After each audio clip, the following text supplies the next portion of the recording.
On part maintenant pour notre petite rubrique, le cas pratique. On vous l'annonçait. À quelle fréquence changer ces draps? Comment vous procédez à la maison? Cela dépend de la salissure, parce que des fois aussi, on arrive, nous les dames, avant de se démaquiller, on peut avoir un petit somme. Les draps sont salis. Les enfants aussi qui viennent jouer dans le lit, que ce soit dans leur chambre ou la chambre des parents. À quel moment il faut changer ces draps-là? Petites indications dans ce cas pratique.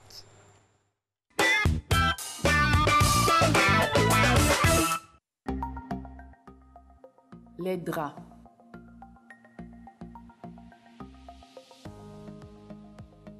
À quelle fréquence faut-il changer ces draps?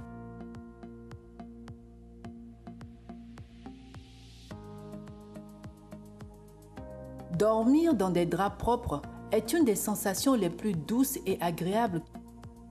Malheureusement, nous n'en profitons pas assez parce qu'ils amassent des tas de bactéries à mesure que nous les utilisons.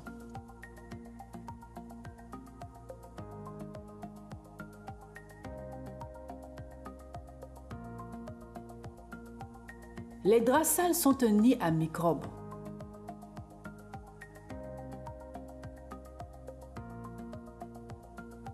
Vous l'avez certainement constaté. Quelques jours seulement après avoir changé de drap, ils ne sentent plus aussi bons et ne sont plus aussi doux au toucher.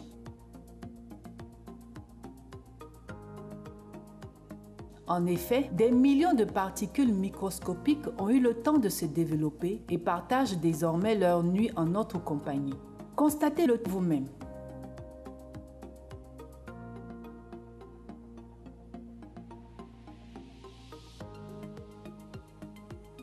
Entre les miettes des restes des petits déjeuners, les peaux mortes, les taches de maquillage, les bactéries, la poussière, la saleté et autres allergènes qui se déposent dans les draps et le matelas au fil du temps, notre lit est un vrai nid à microbes.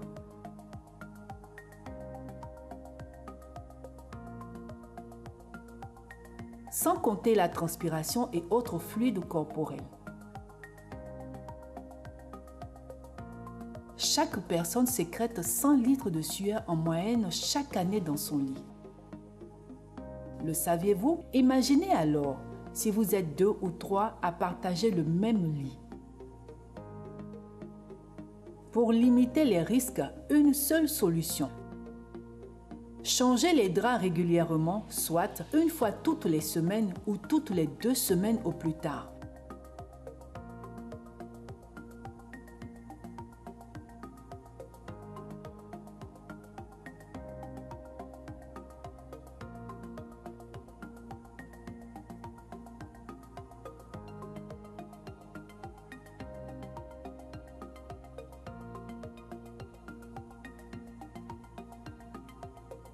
Pensez à cette sensation de fraîcheur des draps propres et aux bonnes nuits que vous aurez.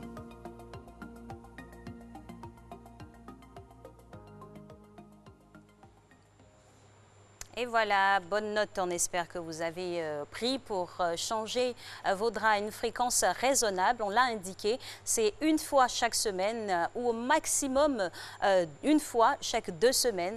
Le lit, vous le savez, c'est celui qui nous permet en tout cas de récupérer de la fatigue de la journée. On y pose la tête, on y pose le corps. Certains même disent qu'on y pose l'âme. Donc il faut en tout cas aménager le lit pour qu'il soit confortable, agréable et qu'ils nous maintiennent aussi en bonne santé, parce que si les petites bactéries et autres acariens s'y incrustent, la santé va y prendre un petit coup.